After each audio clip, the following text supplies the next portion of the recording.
And I would like to invite our last speaker for this session before the panel, Professor Sharon Goldberg.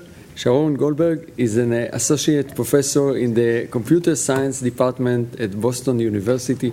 Her research uses tools from theory and networking to solve practical problems in network security. In 2014, she received 2 IETF and IRTF Applied Networking Research Prizes and the NSF Career Award and a Sloan Research Fellowship. Please, Sharon. Okay, so I'm a computer scientist, and I'm going to present a paper that I wrote with a colleague, Axel Arnbach, who's a lawyer in Amsterdam. And what this work is about the legal framework for surveillance in the U.S. And we've heard a lot about surveillance in the U.S., a lot about what is being surveilled and all the different things that are being done. What we're looking at in this paper are what are the legal frameworks that enable this surveillance. Some of these have been receiving an enormous amount of attention in the U.S., and some of them less so. Our paper that we wrote, we released a year ago, focuses on one of the less known legal frameworks. So just to start off, we have here the Fourth Amendment to the U.S. Constitution, which says that the people should be secure against unreasonable searches and seizures. And the question is, how does this apply to data?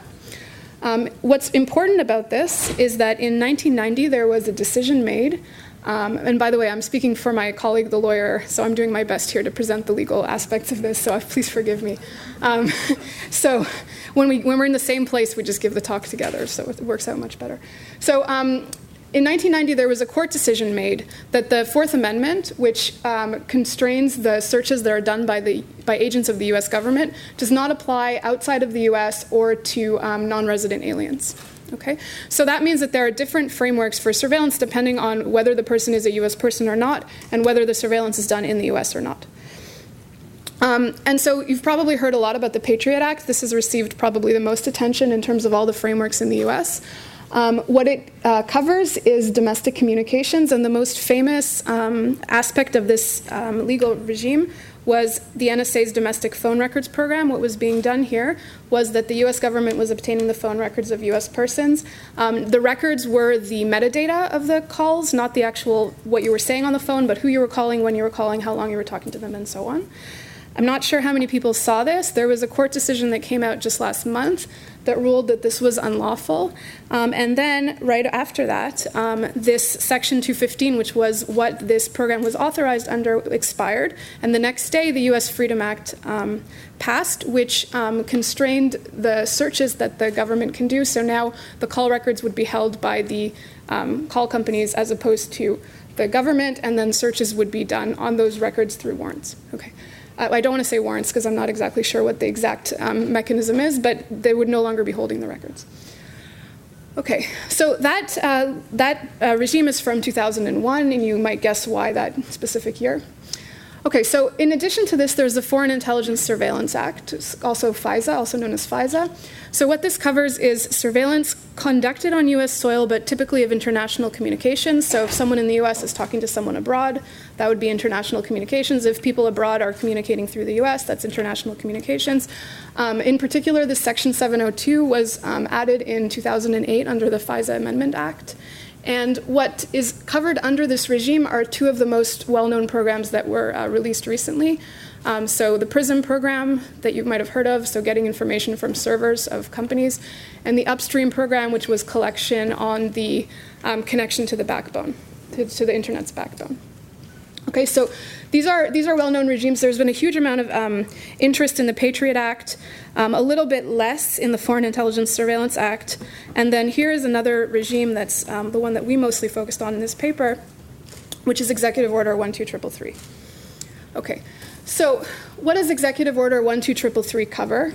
It's actually very difficult to answer this question. What we were able to discern based on our own reading of the documents, and also I'm talking about legal documents and additional reports that came out after our paper and at the same time, was that it covers everything legally that's not electronic surveillance under the FISA definition.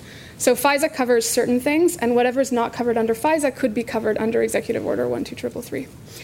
This is the NSA's primary legal authority. This is known. This is public. You can see in many documents of the NSA that this is what is authorizing the majority of their actions. And one of the programs that's thought to be under this executive order was the Muscular program. So did anyone hear about surveillance of Google and Yahoo's backbone between their data centers? That's the Muscular program. Okay, so that was under this executive order. So the reason that we started looking at this and that a lot of people are interested in this executive order, at least in the small world of people who are interested in these legal frameworks, is because it's important, it's received less attention, and it authorizes a lot of the surveillance. So what is it actually doing? So it's really hard to say what it's actually doing because aspects of it are classified. But one thing that we can say, at least we think we can say, is that this executive order applies to surveillance that's conducted abroad. So I mean physically located abroad, so not inside the US, but let's say, in the UK or something like this. And it does not intentionally target a US person. That quote is a legal term. What does it mean to not intentionally target a US person? I'll tell you that in a second. But if these two conditions hold, then one may assume that the traffic that one is surveilling is foreign. It's not US person traffic, and therefore surveillance is unrestrained. Okay. So this presumption of foreignness happens under these two conditions. What's interesting is that the notion of intentionally targeting a US person, it seems to mean bulk surveillance does not intentionally target a US person. So if I'm collecting a vast amount of traffic but not targeting anyone specific, then I've not intentionally targeted a US person. So the idea is if you do surveillance abroad and you do bulk surveillance abroad, then you've not intentionally targeted a US person, you're regulated under Executive Order 12333 and you presume the traffic is foreign. What happens if you happen to get US persons traffic in there? That's called incidental collection. Okay, so what is, and just to mention, I talked about Executive Order 12333 and FISA. Executive Order 12333 is more permissive than FISA. There's all sorts of reasons. You can see some of them up there. There's actually even 4 pages of exceptions about when you can intentionally target a US person within this executive order. Okay. So we wrote this paper, it was covered by this article, and then 3 weeks later, it was very exciting. John Napier-Ty, I don't know how many of you heard of him, they were calling him another NSA whistleblower. He actually wrote an article sort of corroborating some of the things we said, which was talking specifically about surveillance overseas conducted under Executive Order 12333. And this is what he has to say about incidental collection. So incidental collection may sound very insignificant, but it's a legal loophole that can be stretched very wide. So incidental collection might need its own power plant. Now, so understanding what's going on with Executive Order 12333 and incidental collection is very difficult. Under these other regimes like FISA, we actually have what's called the targeting and minimization procedures, which explain what's being done with incidental collection.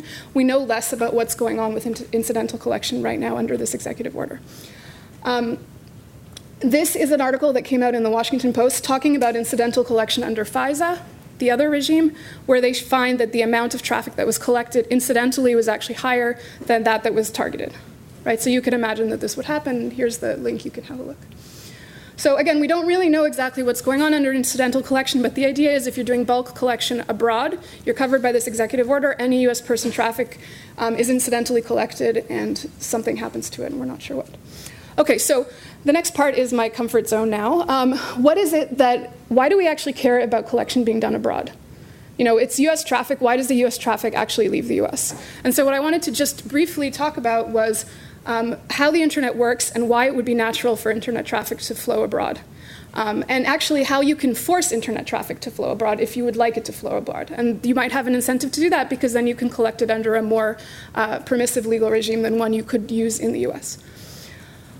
Okay, so this is a trace route I ran from my uncle's house a couple days ago. And here you can see the IP addresses in their house. And now I've gone to some place in Israel, how can I tell, .il. And now I've gone to NTT UKBB, so I've gone to the UK, and now I've gone to the US, and I end up in San Jose. Okay, so this is a person in Israel visiting AliExpress.com, which is one of the top 500 websites in this country for shopping. And the server is actually located in the US because that's where they have the server. Okay, and this is true in particular in countries like Israel, which is not sort of a core meeting point for the internet.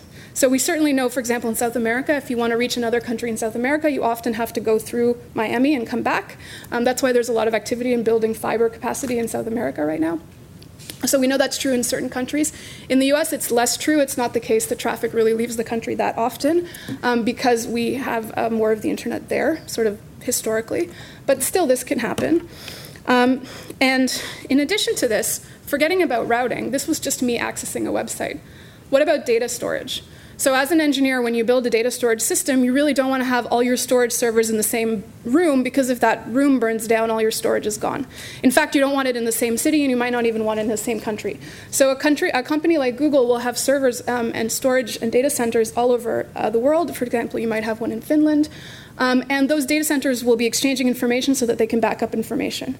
So this is the released slide from the Muscular program from the Washington Post. And here's what we see here. This is a data center, DC. These are Google's data centers. This is a Google front end. And these are your users at home. So what you're seeing here is the laptop accessing the Google front end, which goes into the Google Cloud, retrieves the data, and brings it back. And if you can see on these lines, there's SSL, right? So this is when you use the internet, you have HTTPS, you have a secure connection, which is great. So you have a secure connection to the Google front end. But what was being done here was that this cloud, because these fibers, this was over fiber optic cable that were leased specifically by Google, they were not sharing them with anyone. They did not encrypt these fibers because they didn't think anyone would access them. This is before this was released, and that's where they tapped. Okay, so the tapping was happening between these data centers on the dedicated fiber that was Google's, and it was happening abroad.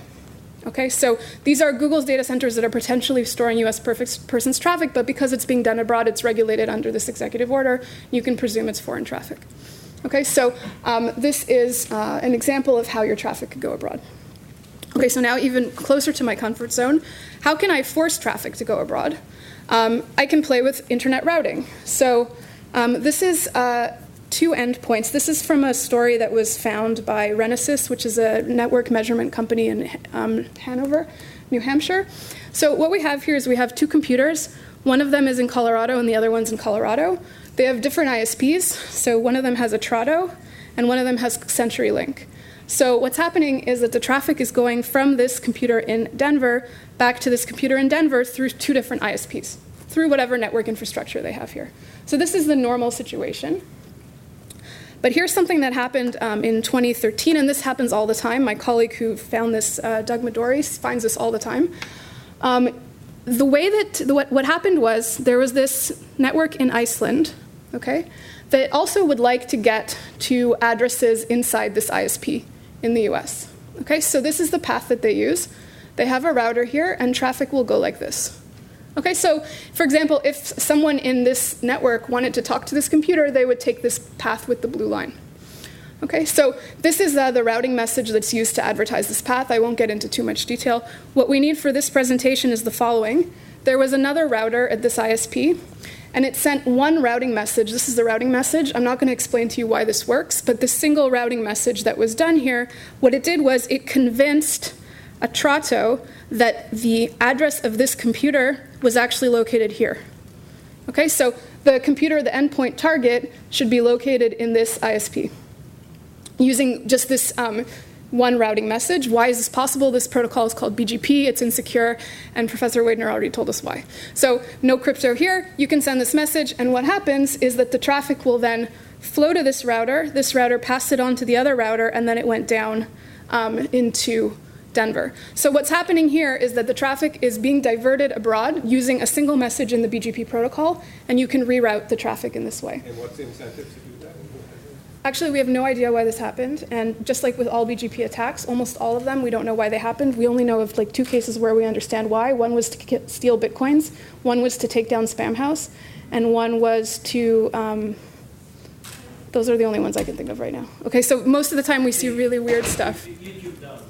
That wasn't malicious. That was a failure of censorship. That was the Pakistan Telecom trying to censor YouTube inside Pakistan and failing and taking it out for the whole world. But yeah, that wasn't actually designed to take down YouTube for the whole world. So, so these are the kinds of things that you can do as a result of these protocols being insecure. And what's the purpose of this in our particular discussion here? Again, the traffic is being routed abroad where you can then collect it under a more permissive legal regime. I'm going to now use Chaya's work again. There's Chaya. Everyone should give her a lot of credit because everybody's using her results. There are other protocols that you can manipulate in order to get traffic to go abroad. This is the domain name system. Let me show you very quickly what it's doing. You use your computer and you want to visit facebook.com. You need to learn the address of the server of facebook.com. So you ask this query to this resolver. It gives you an address. And then now you can route your traffic to Facebook's server. Okay, so there's two steps. What's the IP address of the server I want to visit? And then send your traffic to the server. Okay, so if the server and the resolver and everything is in the US, then you wouldn't be able to do the collection under Executive Order 12333. So now let's mess with this system and try to figure out a way to get the traffic to go abroad. What should we do? We should, instead of telling this computer the real address of the Facebook server, what you're going to do is you're going to tell him the address of a bogus server, right, that's located abroad. You're going to send your traffic to this bogus server abroad, and then it's flowed abroad. You can just send it right back to its real destination, and you've been able to intercept it and read the traffic. So there's an enormous amount of work on how to actually get the DNS to tell you the wrong answer. Those are DNS attacks. I'm not going to show you the specific DNS attack that Chaya developed, which is in this paper, which is really cool.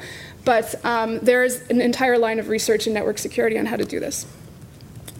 So the bottom line is, what do we say about this? Well, there's a lot of push to take technical solutions in this space. So, for example, in response to the Muscular program, Google started encrypting traffic between its data centers. It's important to remember that encrypted traffic is useful. It encrypts the content of the traffic, but it leaks a lot of metadata: who you're talking to, how long you're talking to them, where you're talking to. Same kind of things you get from call records. You can secure all these protocols I mentioned, routing and the DNS, but of course we don't have security there yet. One of the reasons that a lot of this is happening is because FISA, this legal regime that authorizes electronic surveillance, was written in the 70s. It's 1978, and many parts of it were unchanged, do not sort of take into account for the fact that the internet doesn't obey borders as the way the phone system maybe might have in the 70s. And then the third is that there are issues here in terms of the core principles that are being used in the surveillance regimes. And one thing that I think is really important is that whether the point of collection should really determine the kind of legal protection that's on offer. So does point of collection really tell you whose traffic you're collecting? I would contend it doesn't. And so these regimes should actually take into account the fact that the point of collection does not determine who you're surveilling. And in terms of what's happening with this executive order right now, in the community of people that are interested in this, the Privacy and Civil Liberties Oversight Board, which is a board under the president, is investigating this executive order. They've looked at the Patriot Act and FISA, and now they've moved on to this. And I think this is one of the largest and least understood areas in this framework. So that's all I'm going to say, and thank you very much.